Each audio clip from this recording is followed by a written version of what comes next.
In this video, I'm going to show you how to get menu bar back in AutoCAD. As you can see here on my screen, first of all, we're just going to click this one and click on Show Below ribbon. And from there, click this drop down button, minimize the tabs. And from here, we already hid the menu bar. And for us to turn it back, just simply click on the A drop down, click on the options, and then profiles. Click the reset and apply yes.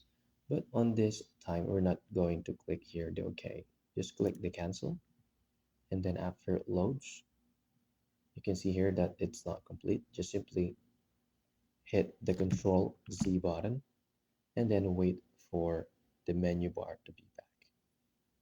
And there you have it. And that's about it. That's how to get menu bar back in AutoCAD. If you have any questions, please let me know down in the comments below, and I'll do my best to help you out.